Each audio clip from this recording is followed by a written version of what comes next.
Ever wondered how thermistors work? Well, let's dive right into it. Thermistors are intriguing devices, essentially resistors whose resistance changes with temperature. They're crafted from specific metal oxides, and their unique characteristic is that their resistance decreases as the temperature increases. Now, this might sound counterintuitive, but it's all part of their charm. This distinct trait of dropping resistance with a rise in temperature is why they're often referred to as negative temperature coefficient, or NTC sensors. But why is this important? Well, it's this very feature that allows thermistors to be used in a multitude of applications, ranging from heat sensors in home appliances to temperature detection systems in electronics.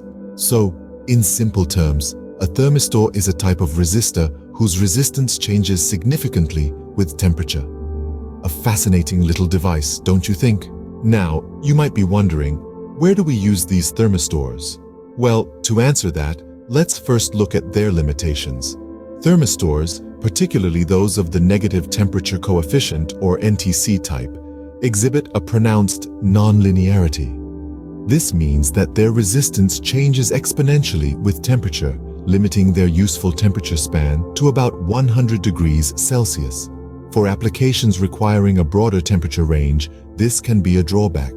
Moreover, thermistors tend to drift more under fluctuating temperatures compared to resistance temperature detectors or RTDs. This lack of stability can impact their accuracy over larger measurement spans, and it is another reason why their use is generally limited to specific scenarios. But it's not all doom and gloom for thermistors. They shine brightly in monitoring and indicating applications where temperatures do not exceed 200 degrees Celsius. In these situations, thermistors are actually preferable to more expensive alternatives like thermocouples and RTDs. Their lower cost and the simplicity of the required electronic circuitry make them an attractive option. What's more, thermistors can be manufactured in very small designs, boasting a fast response time and low thermal mass.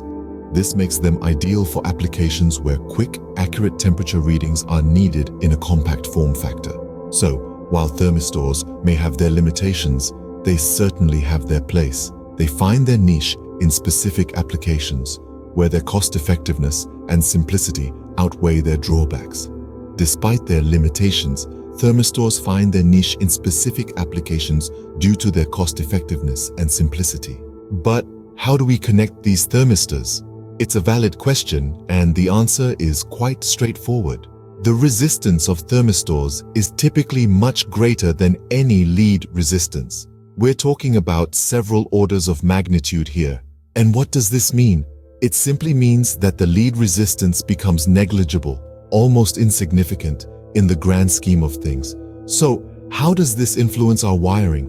Well, due to this fact, thermistors are almost always connected in what we call a two-wire configuration. Yes, just two wires, that's all.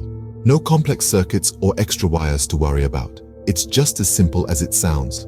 Now, remember, this doesn't mean that thermistors are less superior or less effective. They may not be as accurate or stable as resistance temperature detectors, but they are easier to wire, cost slightly less, and are accepted by almost all automation panels directly. So, connecting a thermistor is as simple as a two-wire configuration. One last thing to remember when dealing with thermistors. Thermistors are as diverse as they are useful, coming in a variety of base resistances and curves. This variety means there's a thermistor for almost every application, but it also means you need to be careful when selecting one. The right thermistor for your panel is crucial, as mismatched specs can lead to inaccurate readings or even damage. So, do your homework, consult your panel's manual, and take your time in choosing. Always remember, the right thermistor can make all the difference.